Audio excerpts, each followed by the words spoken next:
You are now listening to the Dual Position Podcast. The boys are back to talk all things SuperCoach all season long.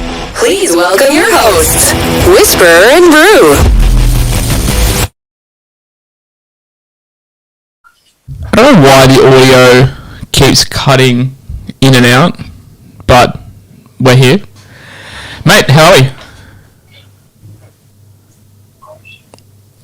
One, yeah, hello? You gotta fix your audio, buddy. I don't know why it's doing that. It's done it in the last episode too. We should be good now. Welcome back to the Dual Position Podcast. I'm your host, CSC Whisperer. Boasting a nice score, as you can see. Joined by Brewer C. How are you going, mate?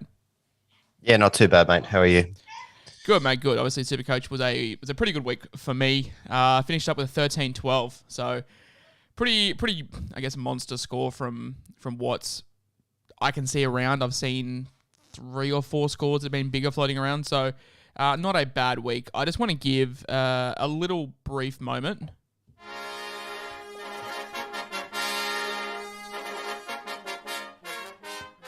Lord, our new king is here, Nicho Hynes. Mate, I saw you posting a photo on Twitter of him as your VC.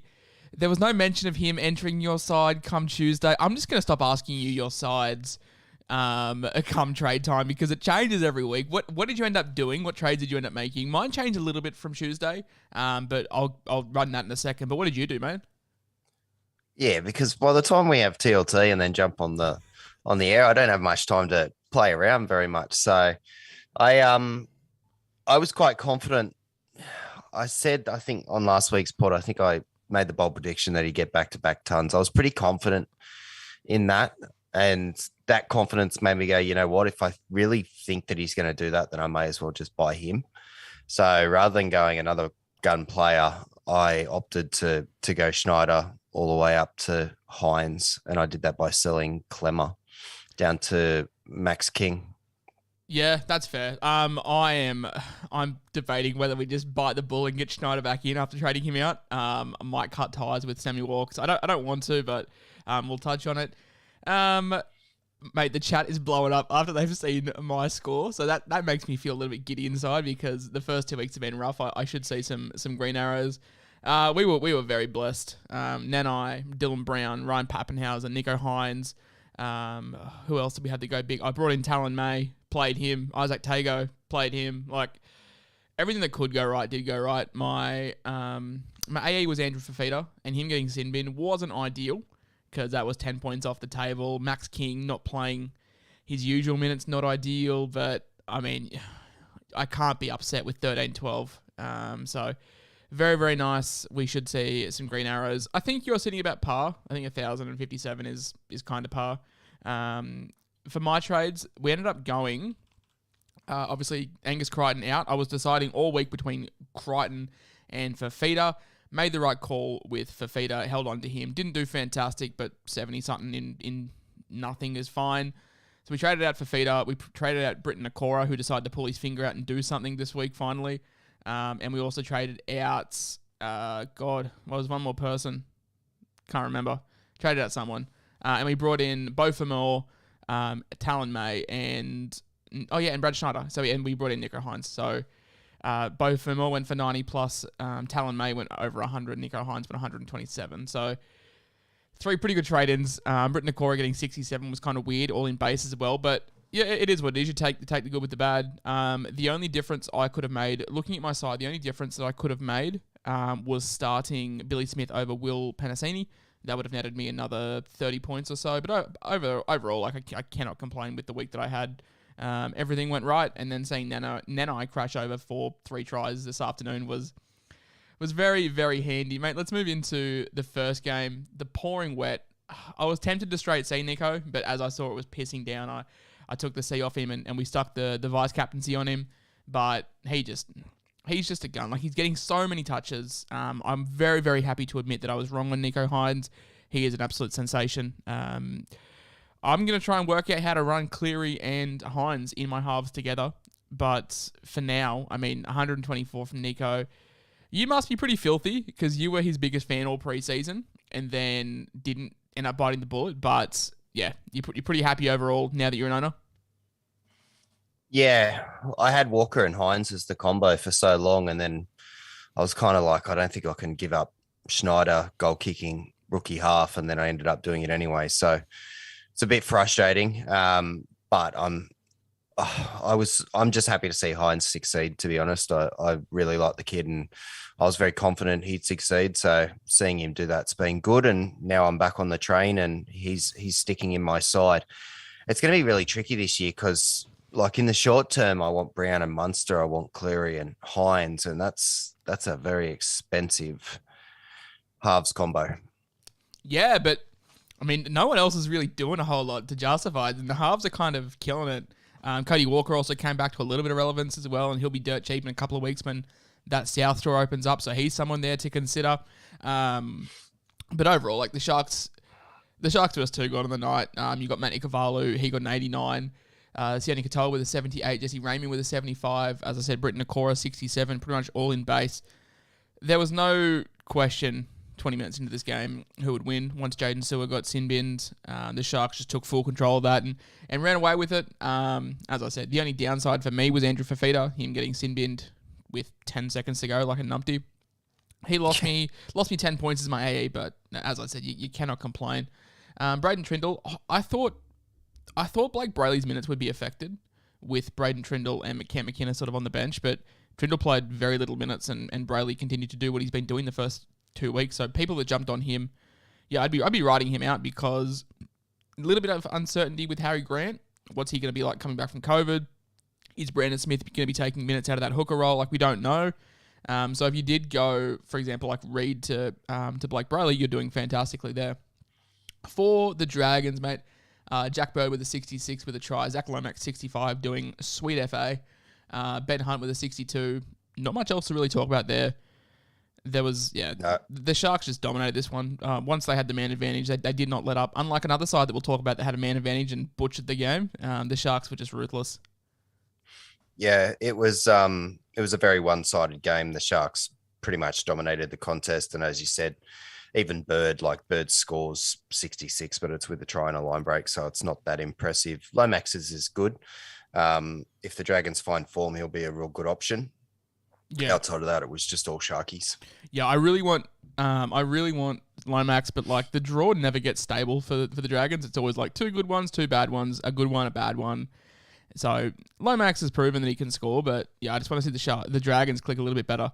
Moving into game 2. Oh my goodness, this was awful. The Tigers 12, the Warriors 16. Mate, the Tigers should have won this one by about 20 points, but that was the last 20 minutes of that game was one of the most frustrating ones I've watched as a Tigers fan. I'm not a devoted footy fan. Like, if the Tigers lose, it doesn't ruin my week. I don't really care that much. But like, this was one of the ones that like the Tigers will look at. They go, oh, this got away from us. The Tigers played shocking and still should have won. As a Warriors fan, you've got to be concerned about this performance despite getting the 2 points. Yeah, they are missing Sean Johnson, and they've had 3 different halves combos, but so I'll give them that. But in terms of match quality over the weekend, this was certainly one of the worst games that I watched. I feel the Tigers were a little bit hard done by, Luciano, he definitely scored that try. They didn't even go upstairs and review the thing. I think the Warriors ended up scoring shortly after. So I did feel bad for the Tigers. I will say this, but Gildart looks real dangerous on the left. Everything that they were doing that was good was off the back of, Gildart making a line break. So shout out to him. Yeah, he looked really good. A lot of ball going his way, and he did look good. For the Tigers, James Tarmo with a try, top scored with a 70. He actually top scored this game in total. Jock Madden looked really, really good. I really liked what I saw from Jock Madden with a 63. Luke Brooks with a 62. Oliver Gildart, you say, with a 60. Not much else to really touch on there. Stefano, we'll come on to him later on in the show, but the experiment is over. 30 points out for up to 10 weeks with the syndesmosis or high-grade syndesmosis. So Stefano owners, you've got a sell happening. For the Warriors, Ewan Aiken with a try. No line break there, but 61. Josh Curran with a 56. This was my concern with Josh Curran in the preseason. When the attack doesn't come, the base isn't fantastic. I much prefer him on an edge because the minutes are probably going to be a little bit better. But still, like 56 is serviceable, just not fantastic. Matt Lodge with a 50. That's about it. Fanua Blake, 41. No line break this week, and that's kind of what he's been putting out week after week. And Eli Katoa with a 20-point game. So he had an eye injury, I'm pretty sure. Kind of a weird one there, but he went off for a HIA, but passed it and then was given an eye injury or something and didn't come back on. So pretty rough score for owners there. But yeah, Ewan Aiken for the Warriors with a 61 was their top scorer. This was a really good game for a neutral. For you, it might not be a great game to watch back, but the Bunnies 28, the Roosters 16. As a Chooks fan, mate, give me your perspective on this game and where it was won, where it was lost, because you guys did not look good at all. I think we lost it in two key areas. There was 2 tries, one early on and one late in the game, where we basically just handed them a try. I think one was Teddy butchering a quick restart. I can't remember what the second one was, but I think Latrell scored off the back of it. So there's one reason, you can't give away simple points like that. The other one was just errors, trying too hard almost, trying to be too fancy. Tedesco had Teddy had like a weird God complex, and I put that on Twitter. Like, it just looked like Teddy wanted to do it all, but it just wasn't working at all. Look, it was a disappointing performance. It was good to see them nearly get it back to level. And it was a contest, obviously. For definitely the middle period of that game, it was a real contest. It's just, I just think they shot themselves in the foot a little bit too much in the game. Yeah, no, that's fair.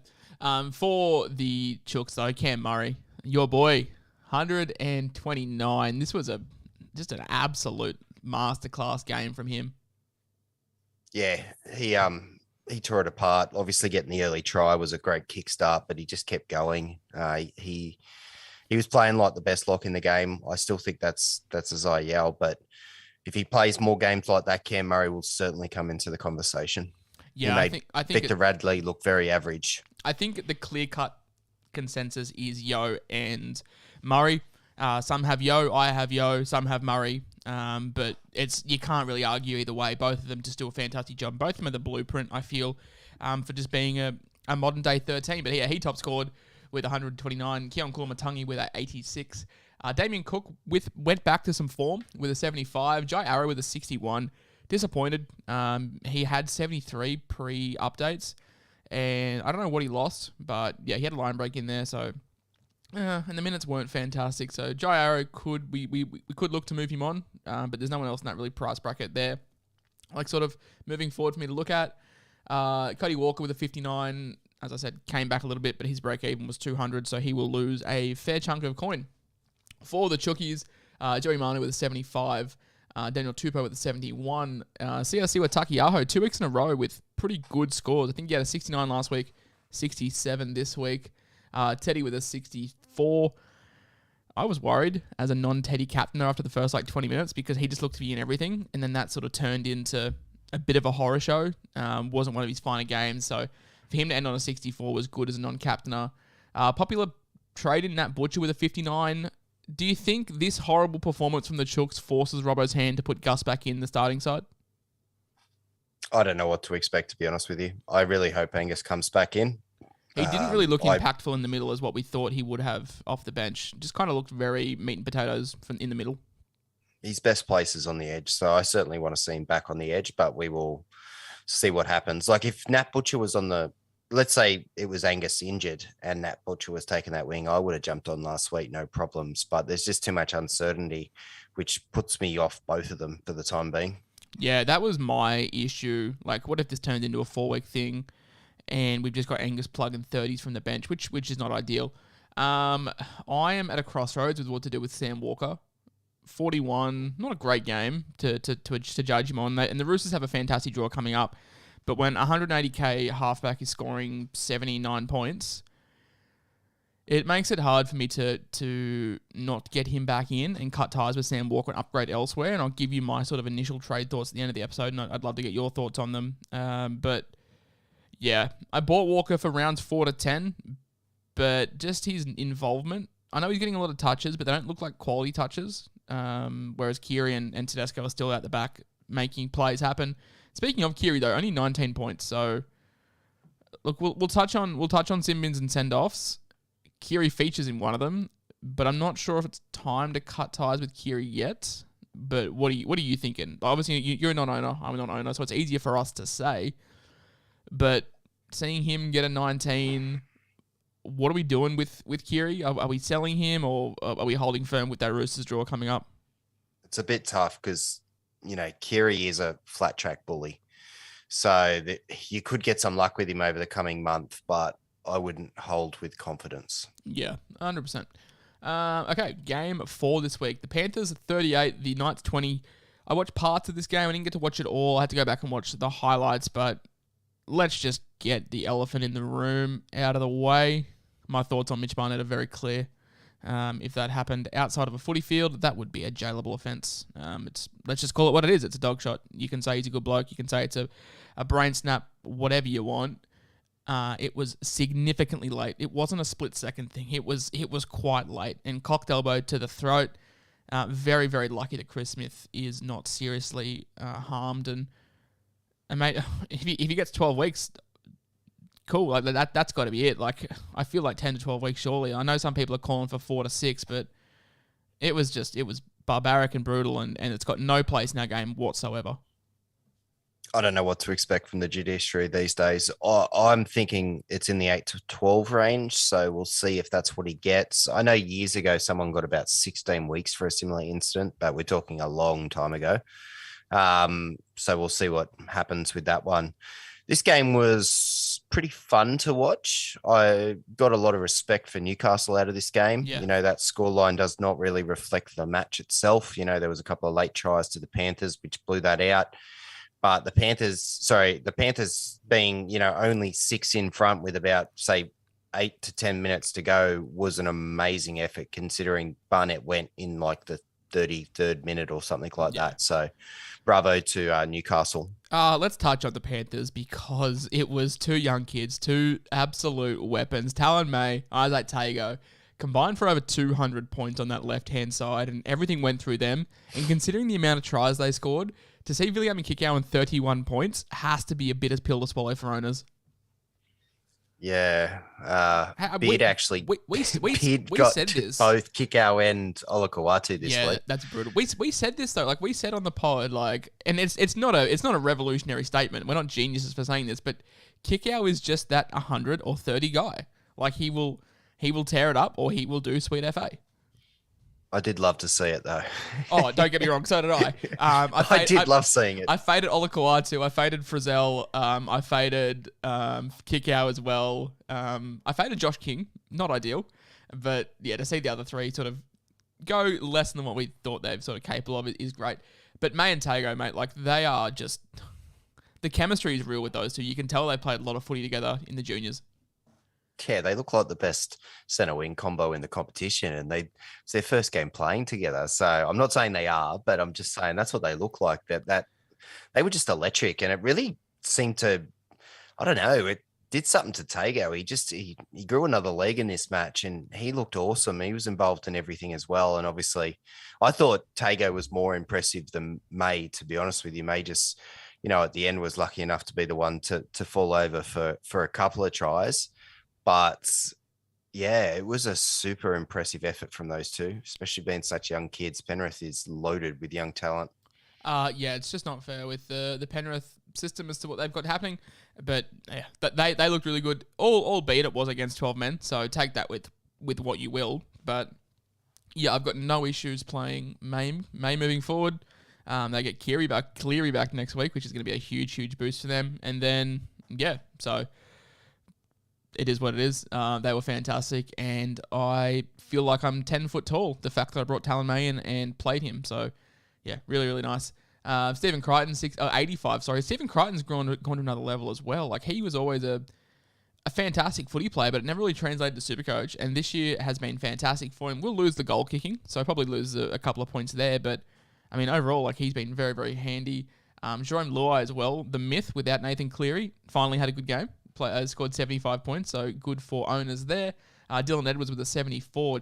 Look, you've had a bad day for Newcastle when Charlie Staines has scored more than 20 points, and he pumped out a 60. So good for Charlie Staines. Well done. Isaiah Yeo, a lot of people brought him in after his great performances the first 2 weeks. Back to earth a little bit with a 53. I want to see how he goes with Cleary. I've said that a couple of times to people that have asked for Isaiah Yeo trade-in advice. I've always said let's wait and see what happens when his number 7 gets back. But yeah, overall, Penrith just clinical as always. For the Knights, mate, I didn't watch this game in full, live as I said, and I saw my Twitter blowing up about Kurt Mann, how useless he is because he went off with like a HIA or something.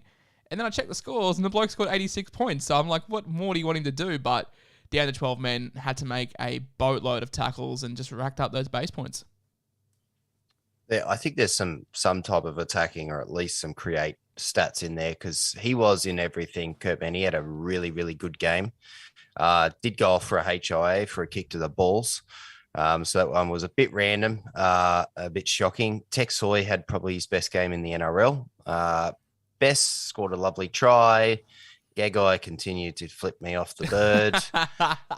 And Dom Young just looks fantastic out on that wing. So he's locked and loaded for that wing now. So anyone that did jump on for him, Are we thinking Frizzell? Like, are we upset with 55 being down 12 men? Would you expect he gets more base stats up, or are you putting him being down to 12 men with the lesser scoring? Like, I never jumped on him, but yeah. I think he played through an injury this game. I think you'll find he's got a knee injury, and he played through it in the second half. I think it reduced his output a little bit. So we'll wait for TLT, but I think he might be out this week. Hey, Chris Randall with 27 got hooked for Phoenix Crosland. I'm losing patience with Chris Randall. I think I might give him one more week because he's still got a little cash to make, but his time in the sun is quickly running out. If they updated the duels this week, I'd have an easy fix, but they're not doing it till week 6, so I have to wait. Yeah, not ideal for him, but yeah, I think his time in the spotlight is sort of coming to an end. And then I guess we touch on the Barnett debacle. Is it Momocio? Is it Brodie Jones? I think Brodie Jones is back this week with COVID, so we'll get a good idea as to who's going to get good minutes. I really like Leo Thompson as well. Like, he's 180k. He'll get a price rise this week, so he'll probably go up to 220, 230k. But Leo Thompson looks to be a pretty good cash cow in the front row forwards. But yeah, it is what it is. You'll have to assess that come team list Tuesday. The Storm 24, the Eels 28. What a cracking game this was. Shout Game of the round. Shout out to Ray Stone. Did his ACL to win his team the game. What a clubman. But yeah, look, not great for an ACL. And then he's off to the Dolphins next year. So not too sure. We probably won't see him again this year, unfortunately. He's probably played his last game for an Eel. But what a play to go out on.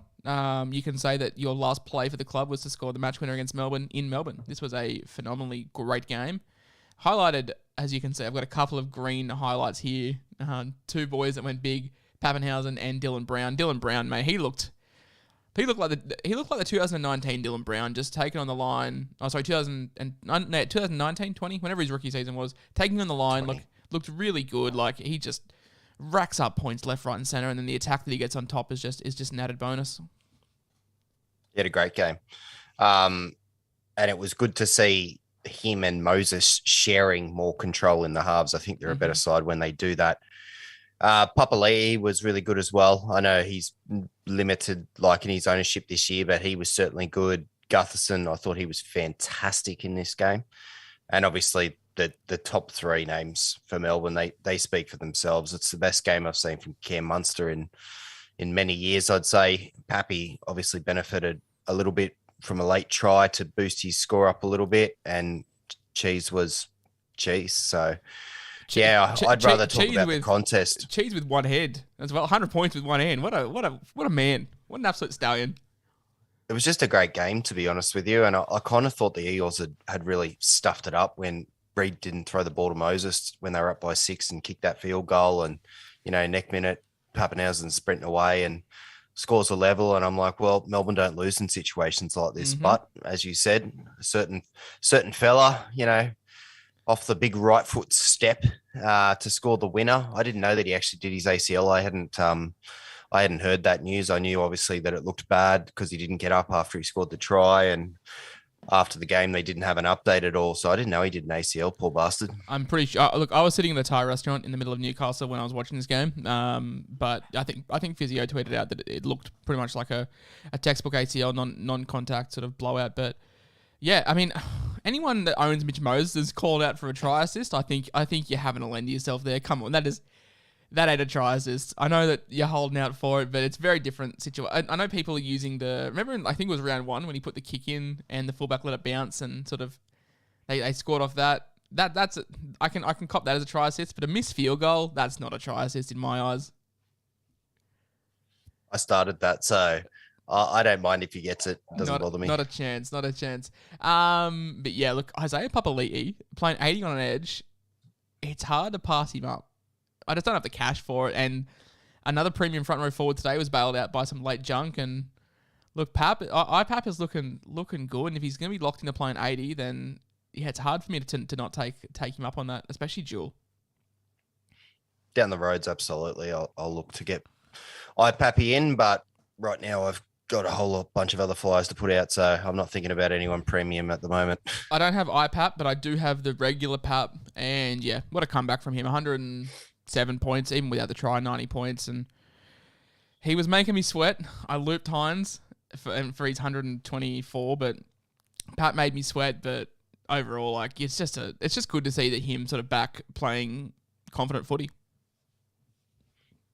Like I said, I'm just happy with the game itself. I thought it was a wonderful contest, so I'm happy all around. All right. The Raiders 24, the Titans 22. What a ripper Super Saturday this was. We just got banger after banger after banger. Like, all 3 games were fantastic. The faders, the second half faders, flipped the script, and they scored 24 unanswered points, and just to come from the clouds and win this one.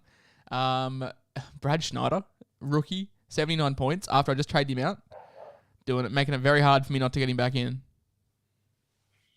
Yeah, I did the same thing to get Hines. It was the only way I could get Hines. So even though I didn't want to trade him, I had to. So I guess in hindsight, I probably should have sold Sam Walker, but yep. I thought having Hines and Walker would be a good duo, and I thought they both go well this week. So unfortunate. Hey, Jordan Ruffin with an 88 top scored. Matt Tomoko with a 77. I'm going to skip over Tom Starling because I want to have an actual in-depth chat on him. Jack Whiten with a 67. Elliot Whitehead with a 60 sort of rounded out the top scores for the Raiders. When it comes to the Titans, Big Tino Fa'asuamaleaui Malawi crashed over the white line. He top scored the match with an 89. Bo Fermor tied him with an 89. That's a master stroke trade, and I'm very happy with that one. David Feeder with a 72 doing sweet FA. I think he had 2 line breaks, but could have gone very close, scoring 2 tries there. So coming up against the Tigers next weekend, I'm going to find it very hard to sell him despite the big price drop. Mo Fodawaker with a 70, Toby Sexton with a 65. He just looks so composed for a young half, and I'm really, really impressed with him. Brian Kelly with a 67 rounds out the sort of bigger scores for them. So, Tom Starling.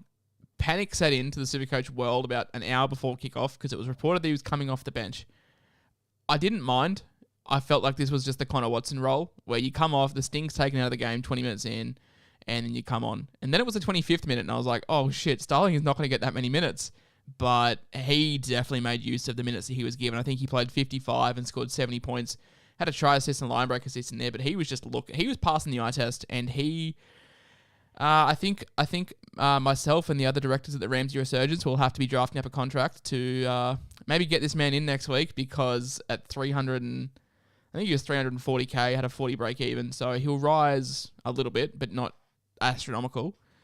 He looked electric, and they played better when he was on the field. I think it helps Supercoach stocks that Matt Frawley and the Raiders were going backwards, and then Starling came on and really energized it. He's a little hooker, so I don't think we'll ever see 80 out of him.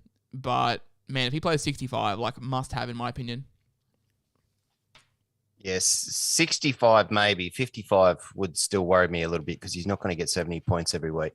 In general terms, as a hooker, he looks fantastic. Like I said it last week, he reminds me of a really small, younger Damien Cook. So I certainly support it. But I'm on minutes watch personally. Yeah, the only reason I'm trading out is because there's a particular man that wears a white Madison headgear who is doing my head in after I faded him all preseason. You talked me into him, and he has done sweet FA since. So, Red Money, I've already told him. I called him into the office this morning and said, look, your contract's being torn up. And yeah, he didn't take that too kindly. So we're on the hunt for a new hooker, and I think it might be Tom Starling. So I don't have the money to go. I don't have the money to go to Grant, and this is like the situation. I'll touch on my potential trades at the end of the episode. But it's a case of, do I use back-to-back trade boosts because then I can get Grant in, or do I wait a week and see what Grant's role looks like post-COVID and with the cheese back? So we'll have a little discussion at the end of the episode. But overall, great game, great finish. The Raiders, came back and played really well.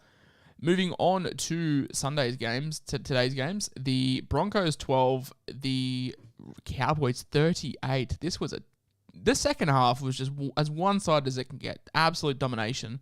The Broncos, I said this on Twitter, have a fantastic, promising, good, young, damaging centre. And it isn't Tony Staggs. I've been very, very impressed with Herbie Farnworth the last 3 weeks. Really crappy price at $450K. But he's just going looking for the ball, and he's been the Broncos' best asset. Absolutely. In their backline, he has. Staggs isn't getting much ball. When he gets the ball, he's doing a little bit, but he's normally trying a little bit too hard. And normally there's an error, but somewhere between him and Cobbo on the back of it. Cobbo, I need to retract some things I said in preseason. I don't think he's ready for first grade. I was looking at it offensively, thinking he was going to be some offensive weapon for Brisbane, but he's in defense. He has some real flaws, and they're starting to get caught out. Like under the high ball, he has that syndrome of, rushing in from his wing a little bit, Alex Johnston styles, where he comes in and then, his wings left open. So I'm not 100% sure Cobbo will last too much longer in the Broncos side. But who do they bring in? Like, they've got Branko Lee and Jordan Piera. Like, I guess that's okay cover, but I don't know. I just don't think Adam Reynolds is...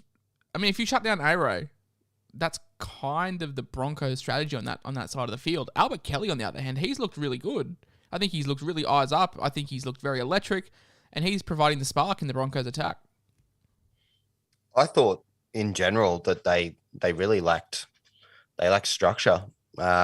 In the first half, they must have had 60 or 70% of the ball, and they were down their end inside the 20 for a very, very long time. And they never really looked like scoring. It was all just one-up type plays, and then kicking on the last and hoping that you would get a try off a kick. I thought they were poor, to be honest with you.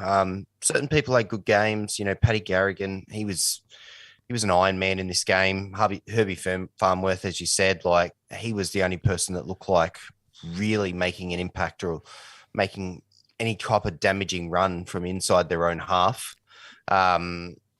Staggs was kind of, sight unseen for a lot of the game. I think he only had about 3 touches maybe in the first half. I was eating dinner during the second half, just listening to the bloody Nanai score every 2 seconds, so I didn't see it as clearly. My desk was. My desk was. I could hear the TV. My desk was well and truly raised an inch off the ground watching this one, because Nanai just over and over and over again racked me up points, and I was very, very happy. Let's touch on the Cowboys. Tommy Dearden and Val Holmes just killed it. Both got tons today, so big games for them. Nanai, he is going to be volatile. He's young, he's raw, he's green. He's going to make plenty of errors. But when he's on, he is on. And you've got to ride him through that, I feel, because last week he could have had 70 points. If you take out all the errors that he had, could have been a 70-point game.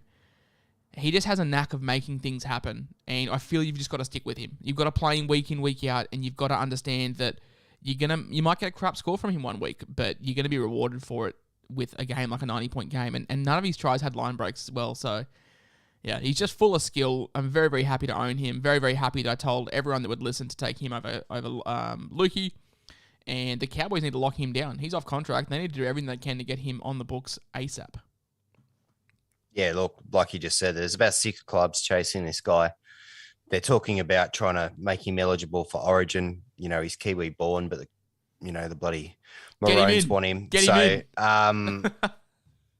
From a Supercoach standpoint, yeah, like you said, you can't expect that he's going to be Angus Crichton banging out 60-plus points every single week. There's going to be ups, there's going to be downs. That's what this game is, but he's going to be a good cash cow. And he's going to be better more often than not. So if you don't rush. If you don't own, is it too late with him over 400K? There's probably better options, but but he's still an option. I'll have a look this week because I'm a non-owner. Ooh, okay. Jason Tamalolo, 62 points with a glorious try assist. That was very Cam Murray-esque. I am happy with this. 52 minutes straight. He was definitely coming back on. He was going to play 65. The Cowboys just blew them out, and Todd Payton said, you know what? There is no need for me to put you back on.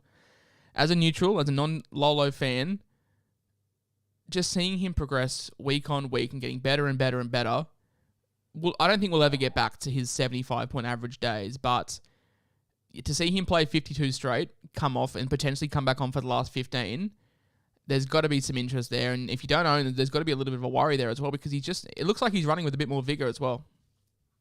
He's playing good footy. I've stuck up for Tamalolo the last few weeks on this podcast as a non-owner, and I've told people not to sell, and I stand by that. And I don't know if he would have come back on for the final 15 necessarily, but he definitely would have been coming on for the final 10 or 12. He would have bumped that score up to about an 80-plus score, which means that he probably would have scored about 60 without the TALBA. So that's good signs. And like I have said the last couple of weeks, he finally got to play a game that wasn't in North Queensland in the, tropical humidity after rain and dying. And it was still in Brisbane and 27 degrees. So wait till he gets down to Sydney and it's a bit cooler, where it has been cool this week. Let's touch on the elephant in the room, which is Tony Staggs and Selwyn Cobbo, that left-hand side. I think one of them's a sell, one of them's a hold. And you're selling both? Yep. Okay. I'm holding Cobbo just because, unless you're going to May, there's no other real option. But I'm selling Staggs just because it's just too much cash. I wouldn't be playing Cobbo. If there's a better option, let's say Morgan Harper gets dropped, like he should get dropped. Oh, Manly. Boy, how bad. Sorry, we'll touch on Manly in a sec, but Morgan Harper had a game to forget. You're talking Cooler. Is that where you're heading with this? Yeah, this is what I'm talking about. Like, Cooler could be around the corner, because I'm telling you, Morgan Harper's had 3 bad games in a row, and he's a defensive liability for that side, and he's got a lot of handling problems. So there is an option that Cooler could come about, and I think if he gets in the side, that he's going to hold that place. Especially with their draw coming up, it would kind of be in his favour to get a run now as opposed to getting it in round 1. So how many games has he played? He's played officially 1 game this year, hasn't he? I think he played round 1. He's been 18th man. Off the bench. I think he's off the bench, and then he's been 18th man the last 2 weeks. Yep. So you can wait a week on Cooler before, I guess, jumping the gun on him. So that's not a bad idea. I would hold Cobbo. But I would sell Staggs, and we'll touch on that shortly. But yeah, the Broncos, they just did not look good. And Tommy Dearden, he has had 3 pretty good scores. And is he an option? Look, all I'll say is Scott Drinkwater, the year that we had the COVID pause, I remember he started like an absolute house on fire, and we got given the 5 trades, and pretty much everyone had Scott Drinkwater as one of those 5 trades, and it burned every single one of us in the arse. I think I got him in that week as well. I think I got him in too. I'm just having like a deja vu moment. So good luck to you if you started with Tom Dearden, but personally, I'm not jumping on, because I could see the same thing happening, and you'll be down to 30 or 40 every week, and you'll be going, shit, why'd I get this guy? I'll tell you what, Payne Haas owners were sweating bullets until the last 5 minutes, weren't they? They were. He was got a fantastic score. Got some good junk at the end there with a like 3 tackle bust and a line break. But yeah, I think he was on 45 points after like 75 minutes, which was not good. But bailed out. Hey, Pat Carrigan as well. I think he had 55 after halftime. That didn't impress me, because he does this every week. He plays 40 straight and then just pumps out a massive score, and then Kevy just sits in for the entire second half.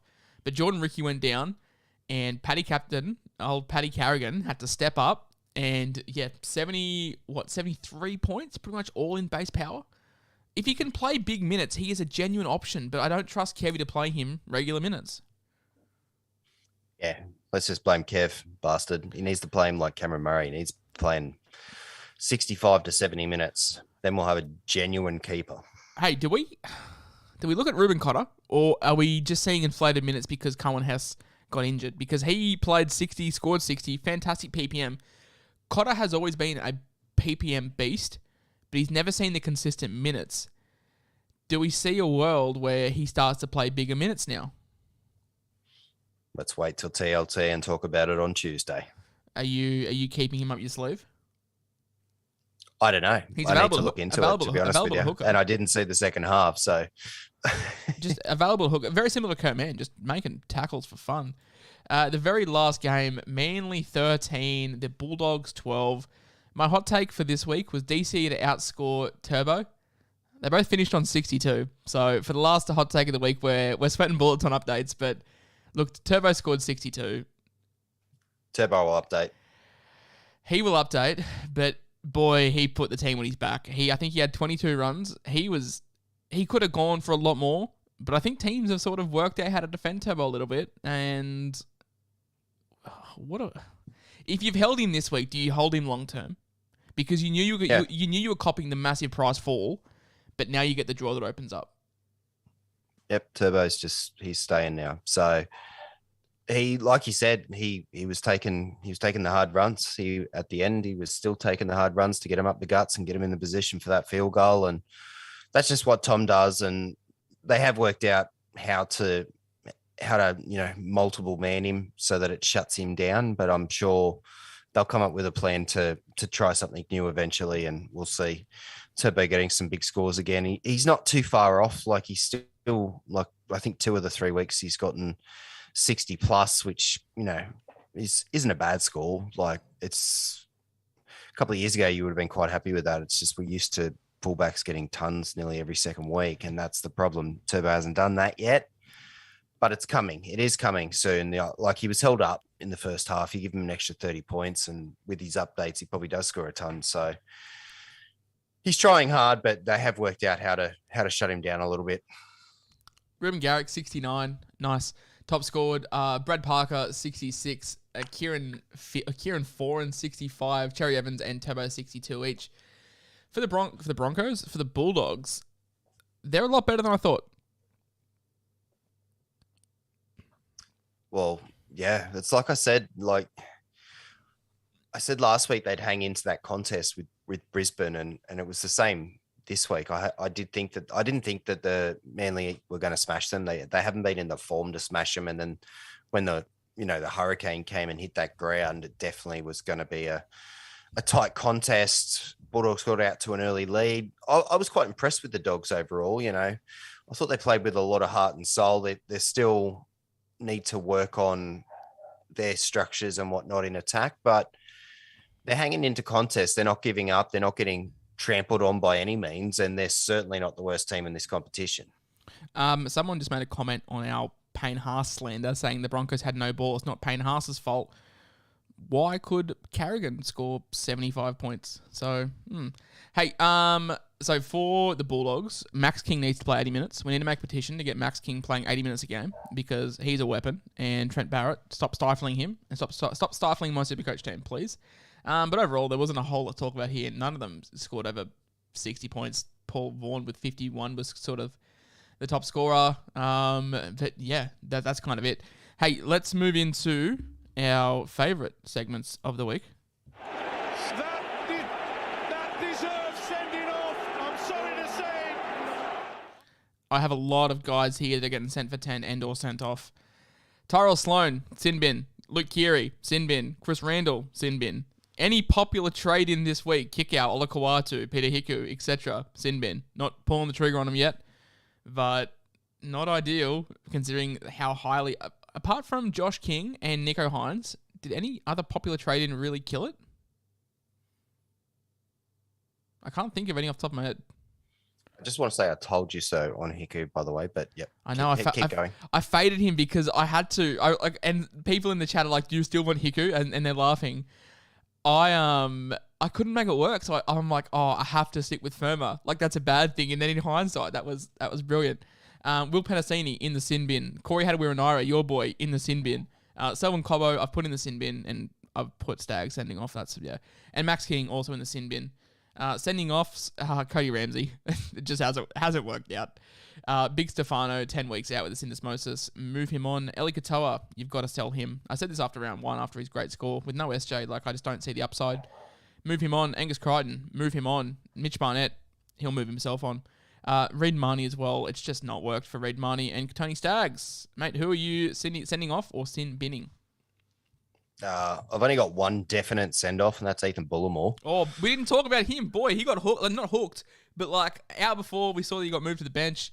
Played no minutes. In the final game too. So like I could have played, like, don't get me wrong, my bench was absolutely shot this week. Like looping the AE for me was pretty easy because there wasn't many guys left. So I was only going to get like a 20 or a 15 anyway from who was left. So to get Bullimore, then get, drop to the bench and play fuck all minutes. Oh, it was frustrating. It killed my score off completely, as did Turbo and a few others. It was funny, actually. I didn't mention this earlier. I think I got 5 tons this week and no one else scored above 50. That is how two-sided it was for me this week. Like I had 5 blokes score 100 and Tago score 94, and everyone else was literally like, most of them are under 40. It was deplorable. I had 4 scores over 100, 2 scores over 90, and 4 scores under 50, and one of them was my AE. So yeah, it wasn't up and down week, but if you nailed the big guys, and you did well, obviously. Nico Hines with a 250 point affair definitely does help boost the rankings. Just credit to all the boys. We stuck solid. Full credit to the boys. Our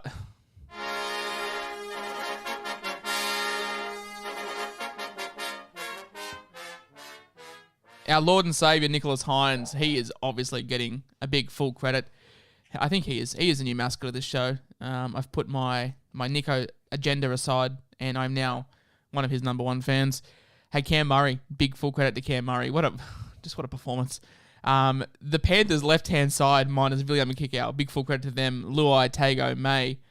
Big full credit to the Roosters. No. Big full credit to the Storm spine minus Jerome Hughes. Mad Dog, Pappenhausen, Cheese. All three of those guys killed it. And Dylan Brown. Big shout out to him as well.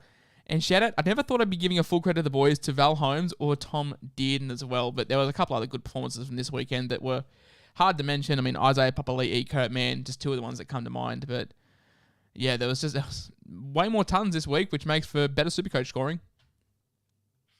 There's no one left for me to give full credit to, except you actually left Munster out of your spine comment. So I'm pretty sure I said Mad Dog. Munster. I think I said Mad Dog, but yeah, I mean, he was I never call him that. Breathtaking. Like he just looks so much better. And like as a Queensland fan, he's all that gives me hope for the series coming up.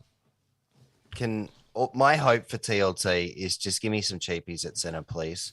It's not even that I overly need them. It's just that I want to sell Cody Ramsey. I've had enough of this shit.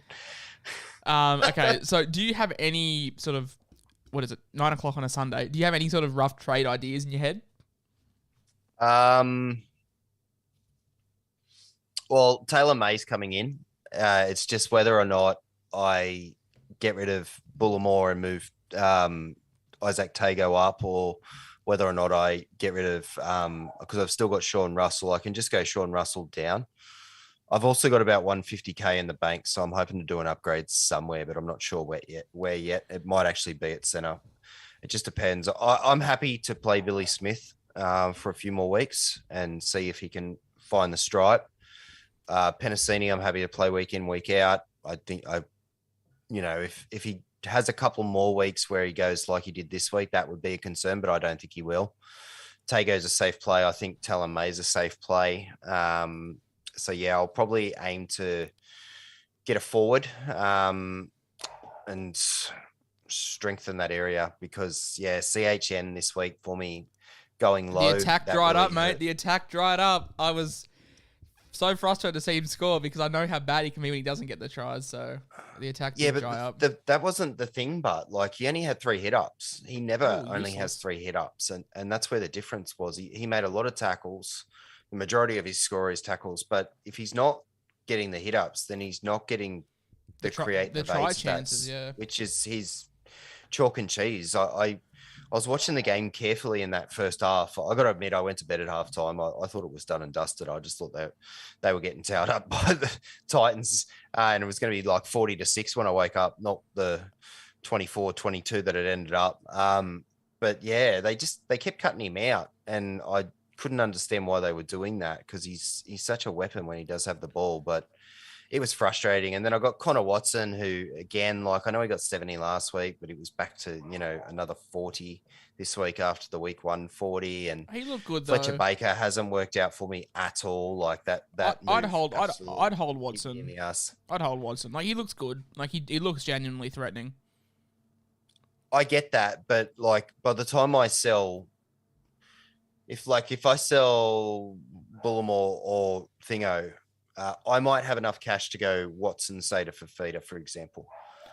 Yeah, that's fair. So I've got two. So I just need to have a look. I don't have dilemmas, but I've got two options. So option one is no trade boost, and option two is trade boost. I'm kind of leaning towards holding off the trade boost because the way I planned them out preseason was one early, two through the buys, one for the finals week, and having one for disaster. So I don't really want to force my hand on a trade boost if I don't have to. So I was thinking of Sam Walker out, Brad Schneider in, obviously. We're just going to admit we got it wrong there and bring him back in. It's going to give me plenty of funds to go. We can then go... Sorry, I'll give the trade boost option first. Sam Walker out, Brad Schneider in. Reid Marnie out, Tom Starling in. Chris Randall out, Harry Grant in. Or I wait on Harry Grant. I wait a week on Harry Grant. See how he goes with COVID. See how he goes with the minutes with cheese in the side, whatever. And we just go Sam Walker to Brad Schneider and Reid Marnie to Tom Starling. We give Randall one more week of price rises because Grant's not going to make any money this week or next week, sorry. And then we bring Grant in the week after. I've still got Sean Russell on the bench. I've still got Vale on the bench. But Sean Russell, if he comes back, he'll play a couple more weeks and then see if I'll be in.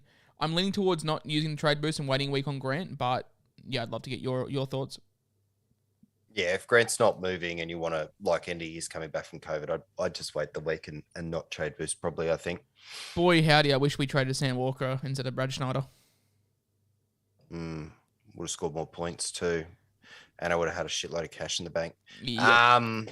Hey, frustrating. Someone said full credit to Josh King. No, not full credit to Josh King. Stuff Josh King. He frustrated me. I thought that I didn't think there was money to be made long term, but man... He was good. In all seriousness, like he was really good, and I think he plays prop. To be honest, I think Nelson goes to the bench.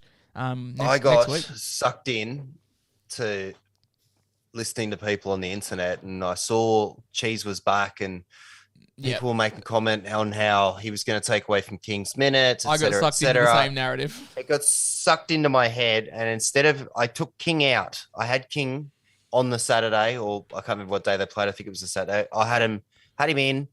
And on that morning, I switched it. So I used some of the extra cash that I had in the bank and I turned King into Eisenhuth, thinking that Eisenhuth could be a sneaky pod from Penrith. And it did not work. It cost me about 50 or 60 points. So not happy. Oh, did you go Eisenhuth?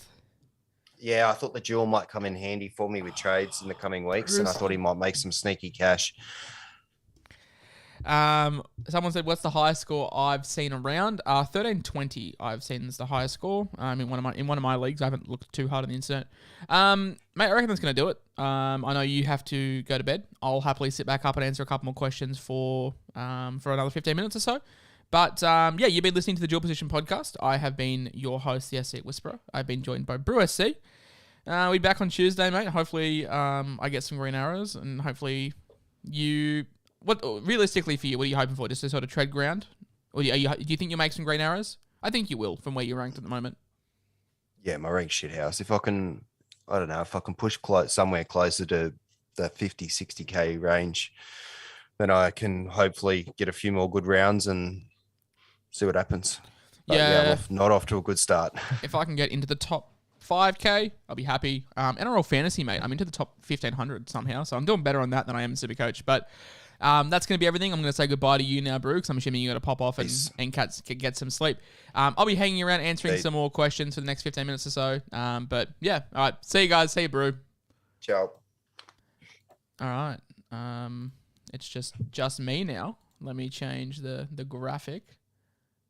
Where are we? Nope. No, okay. I'm just going to sit on this one. How are we all? It's just me now. So let me make this one a tad bigger so I can see it. How'd we all go this week? How'd we all go? Obviously, I had a pretty good week, just quietly. But yeah, how'd you all go?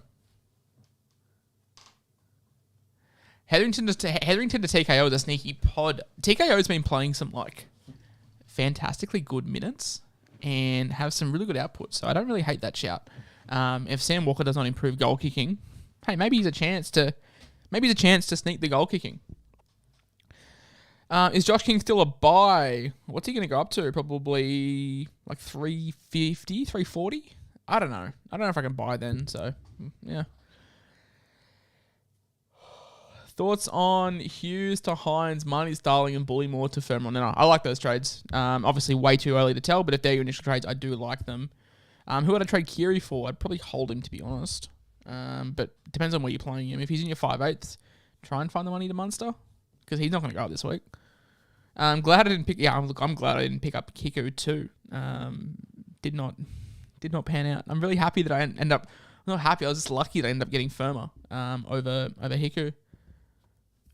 Let's see if I can pull up. I don't know if I'll be able to pull up my side. You guys have all seen it. Where is it?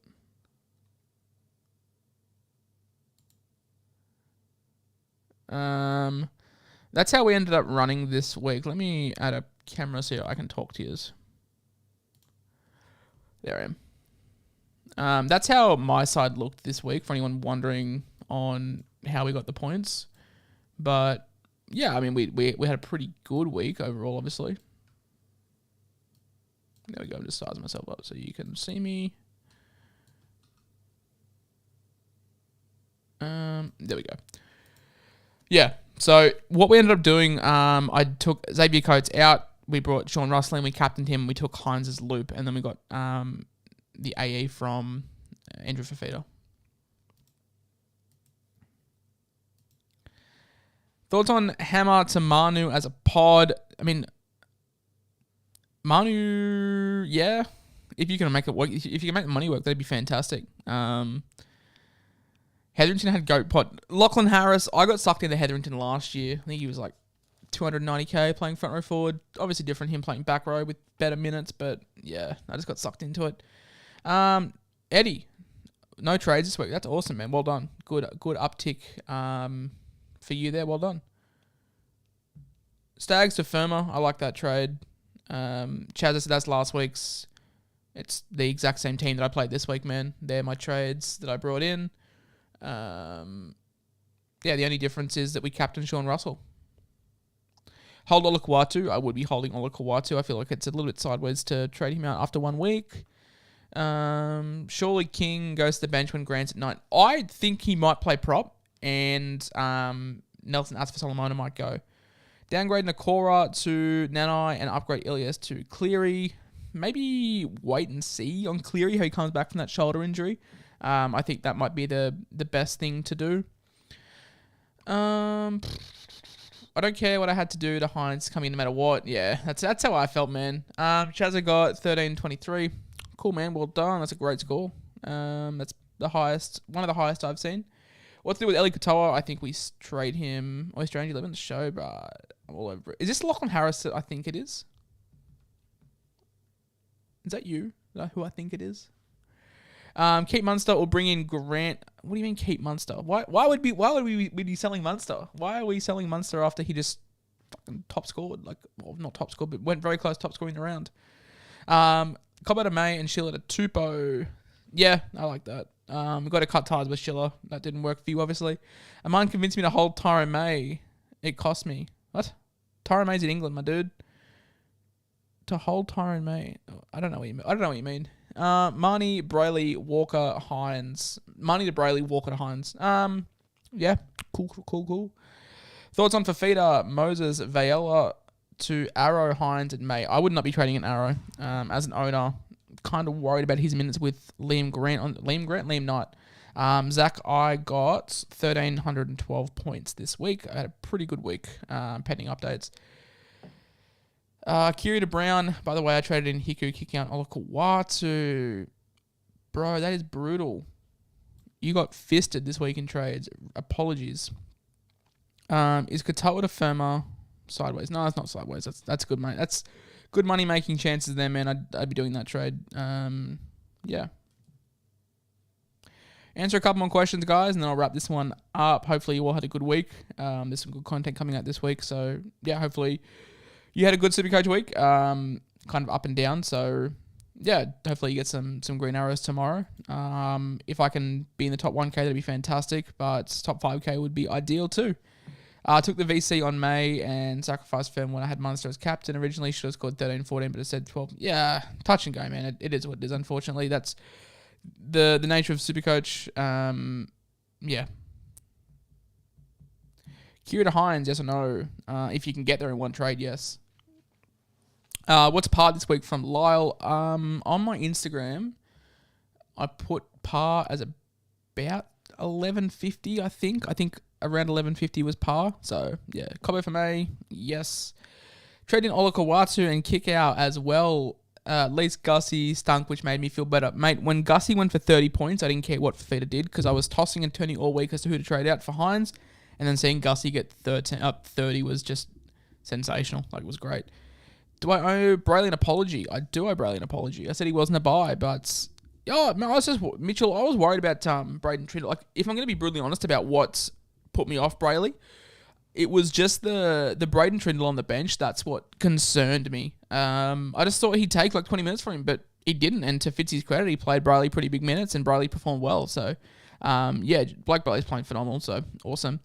You and I were tied for points after round 2, now I'm 120 behind. Man, you have good weeks, you have bad weeks. I haven't had a week this good in a couple of years, so just, it comes in circles. Obviously, like, I'm getting messages from people saying they're giving up. Don't give up, man. Like, it's 3 weeks. Don't stress. You've still got head-to-head to play for and everything, so don't stress too hard.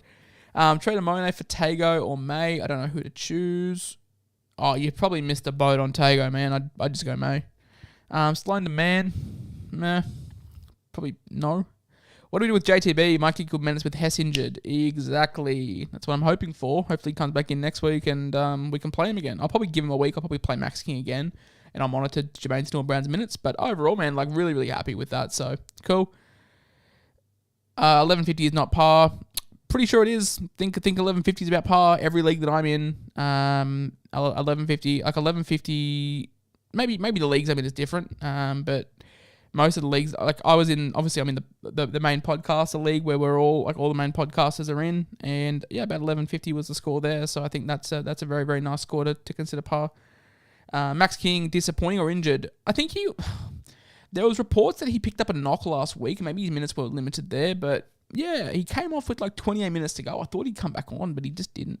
What did I score? Mate, I scored 1,312 points. There I am there. 1,312 points is what I scored. So pretty good week from the Ramsey Resurgence, as I said in the pod. Very, very happy with how the week went. A couple more and then I'll finish up. 11.50 par. Yeah, I agree, Michael. That's what I think it is. Hold Hiku after trading him this week or trade him out for May and bully more for no. If you bought Hiku for a reason. He'll still have a low break even. So I would not be selling. I said this in the podcast. Like I said this in the main podcast. I would not be selling anyone that you just brought in. Kick out, Ola Kawatu, Hiku, Frizzell, Yo, any of those guys you brought in. I wouldn't be trading them out. Hold them. How did Brew go? Brew got 1,057. He had Turbo Captain. He had to play Bully more. Got kind of shafted with AEs. So yeah, not great for him, but pretty happy for me and pretty overall blessed. Payne is the Banes, the bane of your existence. Yeah, he got really blessed with some junk at the end, so not too bad for him. I'll bet you whatever you want that 11.50 is over par. Maybe you just need to get better, Tom. Get some better friends. 11.50 is par in all my leagues, so that's what I'm considering par. I reckon if you scored... Depends on where you ranked as well. I mean, like 11.50 for someone coming in the top 1,000. Yeah, 11.50 for someone coming 110,000 is awesome. So it just depends on where you ranked. You're in leagues with good players, and that's my fault. How? Money for Grant and a moan for Hines. Yes, I like those trades, obviously. Thoughts on keeping Schneider? I'm getting him back in, so cool. I got shafted by Coates. Like, Hoodie, did you get shafted with like a laid out? I was tossing up whether I loop Penasini or Coates, and very fortunate that Coates was out, so it made it very easier for me. I think Coates stuffed a lot of people over as well, so yeah, I think Coates did not help a lot of people. I was very fortunate that I couldn't choose between Penasini or Coates, but it didn't matter because Penasini stunk the bed. I'll go until 9:30, guys, and then I'm going to wrap it up, I think. So get your questions in. We'll finish up the pod. Hey, Shanji, I'm thinking of dropping Sloan or Stags to Talon May. I also have Lomax making lean closer to Stags. There's more variety. What are your thoughts? Dropping Sloan or Stags to Talon May? I would probably not own Sloan and Lomax. I'd probably just hold Stags in that situation if that was you. What's the prize money again for the league? My league? It's a jersey for first, tickets to any game you want for second, and a game day gift voucher for third. I think I can't remember what prizes I did. Liam Martin hurt me. Cop Ramsey AE. You should have known Liam Martin was out. I mean, I knew Liam Martin was out on Wednesday, so yeah, you need to be following me, man. Follow the socials because I gave an update on Liam Martin pretty early. Wild Moses to Hines speed 2 sideways. No, obviously not. Hines is bordering must have. I don't like using the term must have too much, but Hines is bordering must have territory. 2 more minutes, guys, and then we will finish this one up. I very much appreciate everyone tuning in tonight. I know it's late on a Sunday night, so I very much appreciate you all coming to hang out with Brew and I. Apologies for the audio. I don't know why the first couple of times it's cut out the first 30 seconds or so. I do a test run, it works perfectly fine, so apologies there. Tom, I don't care. I don't really care if you want to bet your life savings on a Supercoach score, man. I don't really care. I don't care.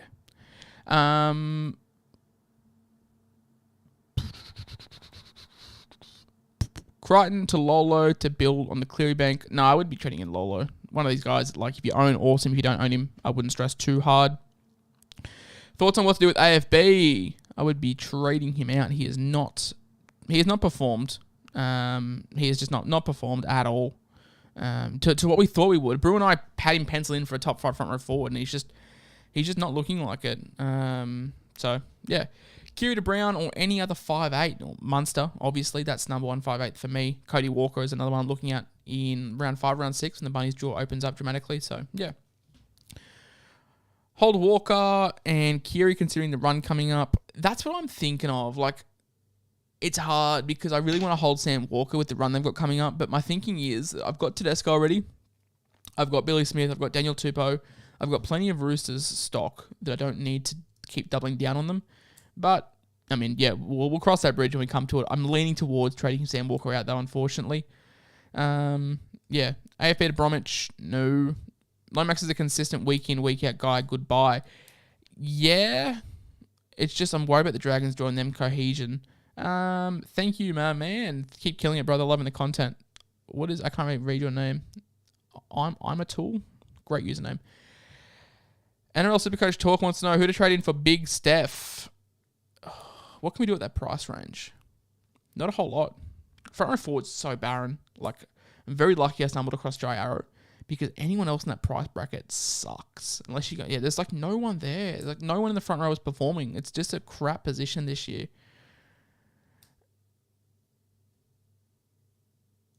Tom, I'm going to ban you.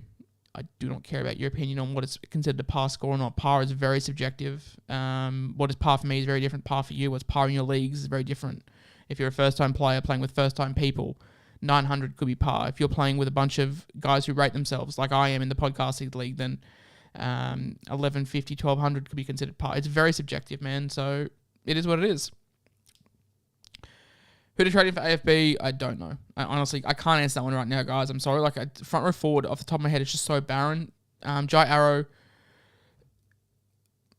he lost some minutes with Liam Knight there. I'm worried about that moving forward, but that's one to monitor. But, yeah. I have Max and Josh King with Haas and AFB. Who would you sell to?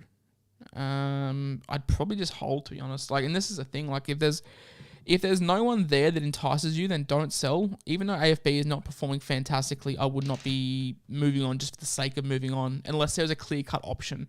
But I reckon that's going to wrap it up for us tonight, guys. Thank you so much for joining in and joining the podcast with Brew and I.